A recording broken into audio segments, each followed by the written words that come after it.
Assalamualaikum warahmatullahi wabarakatuh. Waalaikumsalam warahmatullahi wabarakatuh. Salam sejahtera bagi kita semua. Apa kabar Bapak Ibu? Baik. Alhamdulillahirrahmanirrahim. Perkenalkan, nama saya Fatkur Rahman. Saya adalah owner dari Makmur Sejati. Makmur Sejati ini bergerak di bidang pertanian, melayani konsultasi dan sekaligus jual beli di bidang pertanian, meliputi obat-obatan, nutrisi pertanian, dan alat-alat pertanian. Yang kedua, Makmur Sejati ini juga bergerak di bidang lembaga pelatihan kerja Makmur Sejati Power. Yang kedua, kehidupan sehari-hari saya juga sekaligus sebagai ASN penyuluh pertanian. Yang ketiga, saya juga sibuk menjadi pengurus Peritani Jombang. Yang keempat, saya dipercaya sebagai manajer sertifikasi lembaga kompetensi LSP yang lagi booming, yaitu LSP Pertanian Indonesia Gemilang. Yang kelima, saya juga sekaligus sebagai seorang trainer pelatihan literasi edukasi keuangan. Demikian perkenalan saya. Selanjutnya, Lembaga Pelatihan Kerja Makmur Sejati Power pada kesempatan kali ini menyelenggarakan program pelatihan berbasis kompetensi kode program pelatihan A0100010111, yaitu dengan unit kompetensi melakukan pengelolaan pengendalian organisme pengganggu tanaman. Ini diperkirakan memakan waktu 80 JP. Ya, ini general information. Bapak Ibu, ini perlu kita sampaikan karena ini adalah informasi yang sangat umum dan ini menjadi wajib dalam pelatihan yang berbasis kompetensi. Jika ada gempa bumi, jangan panik ya.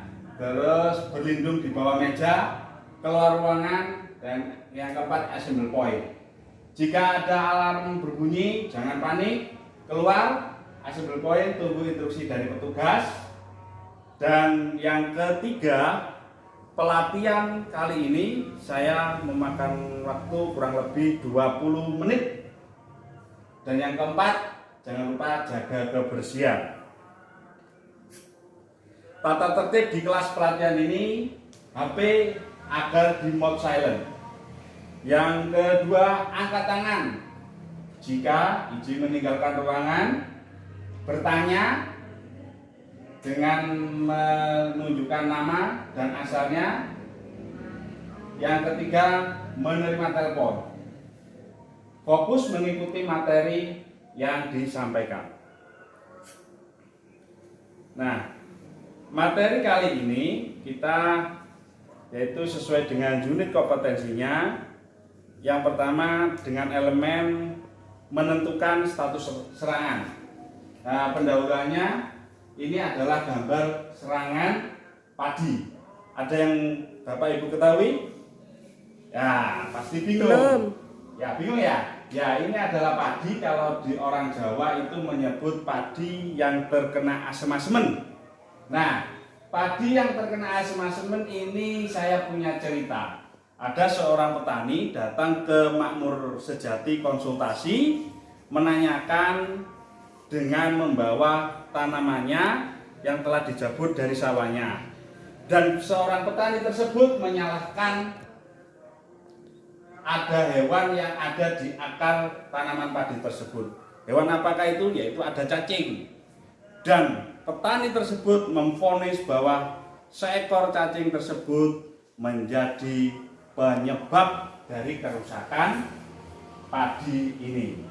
Apakah itu benar? Ya, ternyata salah. Bagaimanapun juga seekor cacing yang ada di tanah itu berfungsi membantu dalam menyuburkan tanah. Nah, ini adalah akibat dari kesalahan identifikasi penyebab dari kerusakan tanaman, bisa mengakibatkan fatal dalam menentukan tindakan pengendalian. Nah, ini secara global, ketika kita menemukan tanaman yang terserang atau kita anggap sakit atau kita anggap tidak normal, secara umum itu disebabkan oleh lingkungan. Lingkungan apa? Lingkungan itu ada dua, lingkungan biotik dan lingkungan abiotik. Lingkungan biotik itu disebabkan oleh OPT, dan lingkungan abiotik itu meliputi dari kandungan apa yang ditanam, meliputi pupuknya, nutrisinya, dan lain sebagainya, juga termasuk matahari, angin. Nah, itu termasuk lingkungan abiotik. Nah, Bapak Ibu sekalian, dalam mengikuti pelatihan ini Bapak Ibu nantinya itu akan mendapatkan apa? Itu sesuai dengan tujuan pelatihan kami, yaitu satu, nanti peserta kompeten mengidentifikasi OPT. Yang kedua, peserta kompeten mengambil keputusan dalam memilih tindakan pengendalian. Yang terakhir, peserta kompeten menghitung alat dan bahan kebutuhan tindakan pengendalian. Nah, itu harapannya Bapak Ibu yang akan didapatkan setelah mengikuti pelatihan kompetensi ini. Nah, ini macam OPT. OPT itu apa sih? OPT adalah organisme pengganggu tumbuhan. Organisme pengganggu tumbuhan secara global itu dibagi tiga. Satu, ada hama. Dua, penyakit. Ketiga, gulma. Hama itu apa? Nah, ini digambarkan oleh dua pasang. Satu pasang mata. Nah, artinya apa? Artinya hama itu adalah penyebabnya bisa dilihat. Dan selanjutnya secara ekonomi. Berarti apa? Secara ekonomi yang jelas merugikan, baik secara kualitas maupun kuantitasnya. Penyakit. Nah, penyakit ini disebabkan oleh apa? Disebabkan oleh barang yang tidak terlihat, yaitu apa? Patogen. Patogen itu meliputi apa? Meliputi jamur, bakteri, virus, nematoda. Dan secara ekonomi patogen tersebut bisa dikatakan merugikan, baik secara kualitas maupun kuantitasnya. Dan OPT yang ketiga yaitu gulma. Nah, ini gambar gulma. Mohon maaf jika terlalu kecil. Gulma itu kalau di dalam bahasa Jawa itu disebut suket. Tapi bisa juga gulma itu adalah tanaman yang bermanfaat, tetapi secara ekonomi itu tidak dikehendaki, yang artinya bisa merugikan tanaman pokok. Itu adalah gambaran singkatnya yang akan lebih dijelaskan nanti di kelas praktek. Nah, ini secara global apa yang kita lakukan di kegiatan elemen kompetensi menentukan tingkat serangan. Yang pertama, kita mencari bahan, yaitu tanaman yang bergejala atau OPT yang kita anggap menyebabkan kerusakan tanaman. Selanjutnya kita identifikasi, kita lihat, ini kita visualisasikan dengan seorang melihat dengan mikroskop, artinya mengidentifikasi. Kalau serangga kita menggunakan kunci determinasi serangga. Selanjutnya serangga tersebut kita tentukan statusnya. Apakah serangga itu berstatus sebagai hama, musuh alami, atau predator. Kalau hama itu bisa berarti kita sebut OPT, organisme pengganggu tanaman. Terus selanjutnya OPT tersebut kita hitung apakah merugikan secara ekonomi. Kalau tidak merugikan, ya berarti belum ambang ekonomi. Kalau sudah mencapai ambang ekonomi, itu artinya sudah merugikan. Artinya kita berpikir, di visualisasi ini berpikir yes or no, kita melakukan tindakan. Kalau kita pasti yakin itu merugikan, dengan hitung-hitungan tadi kita melakukan tindakan pengendalian. Jadi kesimpulan sementara, tujuan identifikasi ini adalah langkah awal menentukan penyebab dari kerusakan tanaman. Nah, ini contoh OPT komoditas tanaman bawang merah dan fase pertumbuhannya. Nah, ini karena apa? Karena contoh ini ulat saja. Ulat saja di tanaman bawang merah pada fase umur 0 sampai 10 itu gangguannya juga berbeda. Umur 50 sampai 60 juga berbeda.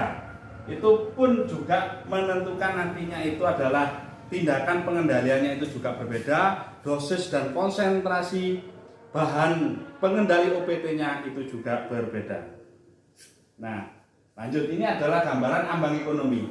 Yang disebut ambang ekonomi itu adalah, kalau bahasa kita di dalam ilmu perdagangan itu adalah titik impas, titik tidak rugi dan tidak untung. Itu adalah ambang ekonomi. Kalau sudah melebihi ini artinya tingkat luka ekonomi. Tingkat luka ekonomi itu artinya itu perlu tindakan pengendalian, karena itu sudah rawan mengakibatkan kerugian secara ekonomi. Harapannya hama itu ditekan pada aras keseimbangan umum. Kalau syukur-syukur itu keseimbangan umum disebabkan oleh ekologi yang seimbang yang ditekan oleh musuh alaminya, baik itu predator maupun parasitoid. Nanti akan kita jelaskan di praktek di lapangan nanti. Nah, ini pengendalian hama terpadu. Pengendalian hama terpadu itu apa sih? Pengendalian hama terpadu itu yang satu itu memperbaiki teknik budidaya tanaman. Jadi kita melakukan pengendalian hama terpadu itu adalah melakukan konsep budidaya dan sekaligus pengendalian secara terpadu. Artinya kita melakukan pengendalian hama secara komprehensif, yang dimulai satu, memperbaiki teknik budidaya tanaman. Yang kedua, melestarikan dan mendayagunakan musuh alami. Jadi perlu Bapak Ibu ketahui bahwa di sawah itu hewan-hewan yang berterbangan itu tidak hanya hama saja, tetapi di situ ada juga musuh alaminya, yaitu ada parasitoid dan juga ada predator. Pengendalian hama terpadu yang ketiga yaitu kita harus melakukan pengamatan mingguan. Jadi untuk mengambil keputusan, kita wajib melakukan pengamatan mingguan. Yang keempat, dapat memadukan cara di atas dengan bijaksana dan memperhatikan lingkungan. Yang kelima, dapat menghitung ambang ekonomi. Yang keenam, kerjasama kelompok dan menjadi ahli PHT. Nah, identifikasi alat dan bahan pengendali OPT. Setelah kita mengetahui OPT apa yang telah menyebabkan kerusakan tanaman, kita wajib mengidentifikasi alat dan bahan pengendali OPT yang kita kebutuhkan. Yang satu, pengoperasian peralatan pengendali OPT. Dua, deskripsikan berbagai metode pengendalian hama. Tiga, tentukan jenis hama yang Anda ketemukan. 4. Tentukan fasilitas pengendalian yang tersedia di tempat Anda. Tentukan metode pengendalian yang akan diterapkan berdasarkan potensi yang ada. 6. Lakukan semua langkah kerja di atas 1-5 dengan teliti, cermat, disiplin, peduli, dan kerjasama. Nah, penentuan jenis, dosis, dan konsentrasi ini sangat penting, karena setelah kita mengetahui jenis OPT yang menyebabkan kerusakan, ini sangat penting dalam menentukan bahan pengendali OPT. Kita menentukan jenisnya, apa yang tepat untuk pengendalian OPT tersebut, dosisnya dan konsentrasinya. Secara umum, cara menghitungnya adalah seperti ini. Intinya, kita dalam mengendalikan OPT, kita jangan melupakan menghitung dosis aplikasi, konsentrasi aplikasi, volume semprot. Yang ini kita sebut takaran aplikasi, yang nantinya akan kita bahas lebih lanjut di materi 6 tepat pengendalian dengan menggunakan pestisida. Nah, ini menghitung alat pengendalian. Setelah Anda paham apa itu OPT-nya, terus melakukan pengendalikan pilihannya dengan apa, kita wajib menghitung alat pengendaliannya. Ini contoh tabelnya, jenis tanamannya apa, umur tanamannya apa, luasnya berapa, jenis hama penyakit apa, kondisi lingkungannya gimana, tenaga kerja yang ada itu berapa, terus peralatan yang ada apa saja, biaya, metode pengendaliannya bagaimana. Ini karena Anda nantinya itu adalah disebut tenaga pengendali organisme pengganggu tanaman yang kompeten, itu selain juga mahir di bidang mengidentifikasi, mahir menentukan jenis, dosis, konsentrasi bahan pengendali, Yang ketiga, Anda juga harus mahir menghitung alat dan kebutuhannya. Nah, kesimpulannya apa? Kesimpulan, Anda setelah mendapatkan materi singkat selama 20 menit ini, kesimpulannya adalah melakukan pengelolaan pengendalian OPT harus diawali dengan identifikasi. Karena identifikasi tepat, maka pilihan tindakan pengendaliannya adalah tepat. Menentukan status, analisa, pengambilan keputusan, selanjutnya menentukan teknik pengendalian. Nah, terima kasih. Ini adalah moto hidup saya. Tenang, pasti menang. Wassalamualaikum warahmatullahi wabarakatuh. Terima kasih Bapak Ibu.